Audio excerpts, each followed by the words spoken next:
தாய்லாந்துன்னு சொன்னாவே இந்தியன்ஸ் முக்காவாசி பேத்துக்கு ஞாபகம் வர ஒரு சிட்டி பட்டாயா. கிராபி ஃபுக்கெட்ல எல்லாம் பீச் இருந்துச்சு, அமைதி இருந்துச்சு, ஆனால் ஒரு சின்ன சிட்டி அப்படிங்கிற மாதிரி இருந்துச்சு. அதே பேங்காக்ல ஒரு பெரிய சிட்டி ஃபீல் இருந்துச்சு, ஆனால் அங்கே அமைதியே இல்லை. அதுவே நாங்கள் பட்டாயாக்குள்ளே என்ட்ரு ஆகும்போது அங்கே ஒரு பெரிய சிட்டி அப்படிங்கிற ஃபீலும் இருந்துச்சு, பீச் அப்புறம் அமைதி எல்லாம்.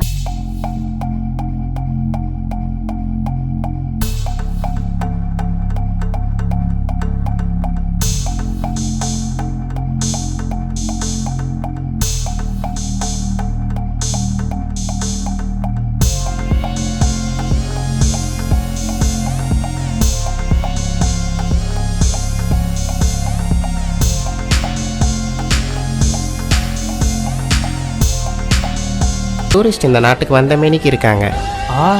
இதுதான்டா தாய்லாந்து. ஃபஸ்ட்டு பட்டாயா எங்கள் பிளான்லேயே இல்லை. சரி, பேங்காக்ல இருக்கும்போது ஒரு நாள் ஃப்ரீயாக இருந்ததுனால பட்டாயாவுக்கு போயிட்டு வருவோம் அப்படின்னு திடீர்னு பிளான் பண்ணி ஏர்லி மார்னிங் கிளம்பிட்டோம். வழியில் ஃபேமிலி மார்ட்டில் ஸ்நாக்ஸ் வாங்கினோம். நம்ம ஊரில் தெருவுக்கு தெரு மளிகை கடை இருக்கிற மாதிரி அந்த ஊரில் இருக்கிறது தான் இந்த ஃபேமிலி மார்ட்.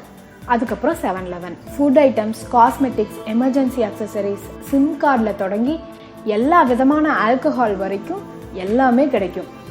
சாண்ட்விச்சஸ், அதுக்கப்புறம் கப் நூடுல்ஸ், இதெல்லாம் ரெடிமேடாக இருக்கும். அங்கேயே சூடு பண்ணி சாப்பிட்டுட்டு அப்படியே நடந்துட்டுருக்கலாம். கௌதமியெல்லாம் தாய்லாண்டில் இருக்கும்போது அதில் தான் உயிரே வாழ்ந்தா. திடீர்னு எங்காவது ட்ராவல் போகிறோம், இல்லை திடீர்னு ஏதாவது தேவைப்படுது அப்படின்னா திருமண பக்கம்லாம் இந்த 7-Eleven இல்லாட்டி ஃபேமிலி மார்ட் இருக்கும்.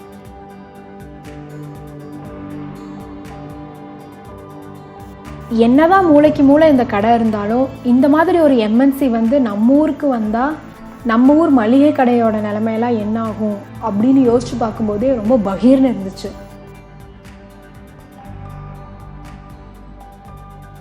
சுக்கும்பிட் 20 அப்படிங்கிற இடத்துல தான் நாங்கள் தங்கியிருந்தோம். அங்கேருந்து மெட்ரோவில் ஈஸ்டர்ன் பஸ் டெர்மினல் போனோம். பேங்காக்கோட நிறைய பஸ் டெர்மினல்ஸ்லேருந்து பட்டாயாவுக்கு அடிக்கடி பஸ் இருக்கும். நாங்கள் ஒரு ப்ரைவேட் வெஹிக்கலில் பட்டாயாவுக்கு போனோம். ஒரு 2.5 மணி நேரம் அந்த மாதிரி ஆச்சு. நாங்கள் கோரல் ஐலாண்ட் போகிறது தான் பிளானாக இருந்தது. அதனால அதுக்கு போகிற போட் போகிற இடத்துலையே எங்களை வந்து ட்ராப் பண்ணிட்டாங்க.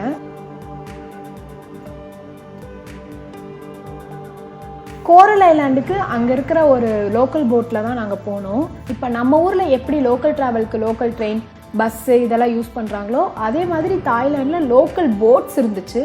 வெறும் 3 பாட் அந்த மாதிரிலாம் இருந்துச்சு. அதை வந்து ஒரு ஸ்பீடஸ்ட் மோட் ஆஃப் டிரான்ஸ்போர்ட்டாக அவங்க வந்து கன்சிடர் பண்ணுறாங்க.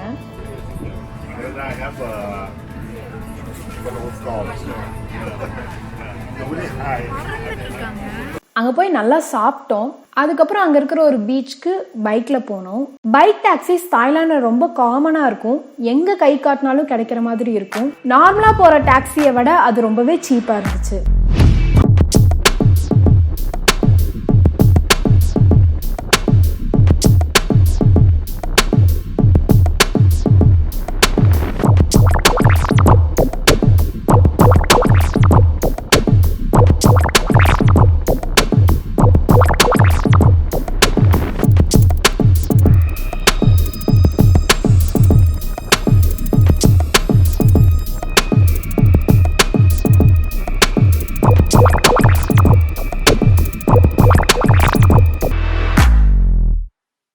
நான் வந்து பட்டாயா போயிருந்தப்போ அங்கே ஒரு நாள் ஸ்டே பண்ணியிருந்தேன். இந்தியாவில் இருக்க யூத் ஹாஸ்டல்ஸ் மாதிரியே பட்டாயாலையும் இருந்துச்சு, சீப்பாகவும் இருந்துச்சு. ஒரு நாளைக்கு 200 to 250 பாட்ஸ் அந்த மாதிரி தான் இருந்துச்சு.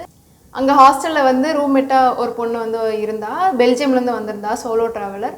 ஸோ நாங்கள் 2 பேரும் வந்து அன்றைக்கி சன்செட் பார்க்குறதுக்காக போனோம். அந்த டே அதோட முடிஞ்சிருச்சு.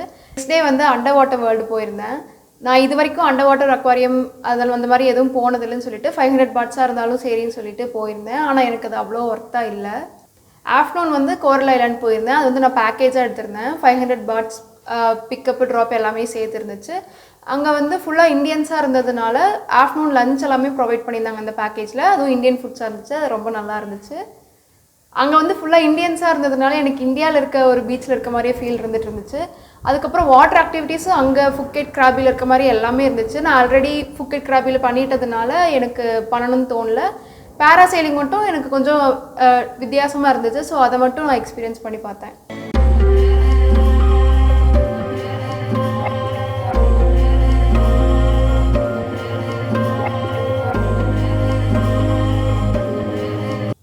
பட்டாயாவில் இருக்கிற வாக்கிங் ஸ்ட்ரீட்டுக்கும் நாங்கள் போயிருந்தோம். வாழைமரம் எதுக்கு வந்து பேங்காக்ல வாழைமரம் இருக்காங்கன்னு வந்து தெரியல. பட்டாயாவில் வந்து நைட்டில் போக வேண்டிய இடத்துக்கு பகலில் போனால் எப்படி இருக்கும்? எல்லா கிளப்ஸும் வந்து மூடி இருந்தாங்க. இந்த ஸ்ட்ரிப் கிளப்ஸ் அப்புறம் கோகோ பார்ஸ் அப்படின்னா என்னென்னு தெரியாதவங்க கூகுள் பண்ணி பார்த்துக்கோங்க. பேங்காக், ஃபுக்கெட், அப்புறம் கிராபி, இந்த மாதிரி எல்லா ஊரில் இருக்கிற ஸ்ட்ரிப் கிளப்ஸ்க்கும் நாங்கள் போனோம். இந்த ஸ்ட்ரிப் கிளப் கலாச்சாரம் அப்படின்னா கண்டிப்பாக கிளப்ஸ்குள்ளே போகிற எல்லாரும் ஒரு ட்ரிங்க் வாங்கணும். அது வந்து 100 பாட்ஸ் அந்த மாதிரி இருக்கும். அந்த ட்ரிங்க் வந்து எதர் ஆல்கஹாலாக இருக்கலாம், இல்லாட்டி கோக்கா இருக்கலாம். ஆனால் கண்டிப்பாக ஒரு ட்ரிங்க் வாங்கியிருக்கணும். அதுக்கப்புறம் இப்போ அங்கே இருக்கிற டான்சர்ஸ், மேல் ஸ்ட்ரிப் கிளப்ஸும் இருந்துச்சு, ஃபீமேல் ஸ்ட்ரிப் கிளப்ஸும் இருந்துச்சு. அங்கே இருக்கிற டான்சர்ஸ் வந்து நம்மக்கிட்ட உட்காந்து பேசணும் அப்படின்னா அவங்களுக்கு வந்து ஒரு ட்ரிங்க் வாங்கி கொடுக்கணும். அது அவங்க கண்டிப்பாக காஸ்ட்லியான ட்ரிங்க் தான் கேட்பாங்க. ஒரு 250 to 300 பாட்ஸ் அந்த மாதிரி இருக்கும்.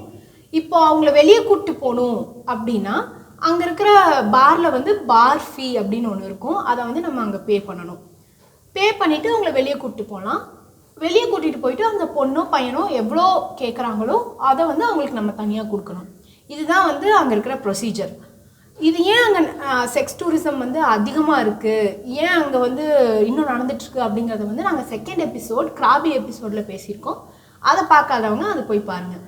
நாங்கள் அங்கே போனப்போ கவனிச்சதில் ஒரு ஆச்சரியமான விஷயம், அவங்க அந்த ஸ்டேஜ் ஏறுறதுக்கு முன்னாடி அந்த ஸ்டேஜை தொட்டு கும்பிட்டு சாமி கும்பிட்டுட்டு ஏறினாங்க.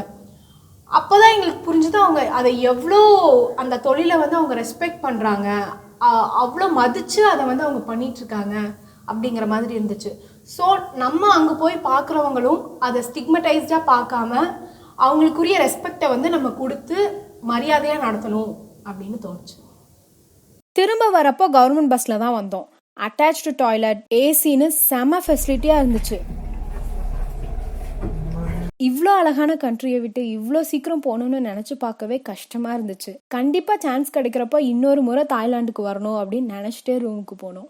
தாய்லாந்து போகிறதுக்கு நாங்கள் என்னென்ன மாதிரியான ப்ரிப்ரேஷன்ஸ் பண்ணோம், அங்கே எப்படியெல்லாம் நாங்கள் ட்ராவல் பண்ணோம், எவ்வளோ செலவாச்சு, அதுக்கப்புறம் நாங்கள் என்ன மாதிரி ஹேக்ஸ் எல்லாம் யூஸ் பண்ணோம் அப்படின்னு நெக்ஸ்ட் வீடியோவில் சொல்கிறோம். உங்களுக்கு ஏதாவது கொஸ்டின்ஸ் இருந்தால் கீழே கமெண்ட் பண்ணுங்கள், இல்லாட்டி இன்ஸ்டாவில் டிஎம் பண்ணுங்கள். இந்த வீடியோ உங்களுக்கு பிடிச்சிருந்ததுன்னா லைக் பண்ணுங்கள், உங்கள் ஃப்ரெண்ட்ஸ்க்கெல்லாம் ஷேர் பண்ணுங்கள். அதே மாதிரி எங்கள் சேனலுக்கு சப்ஸ்கிரைப் பண்ணுங்கள், இந்த பெல் ஐக்கானை கிளிக் பண்ணுங்கள்.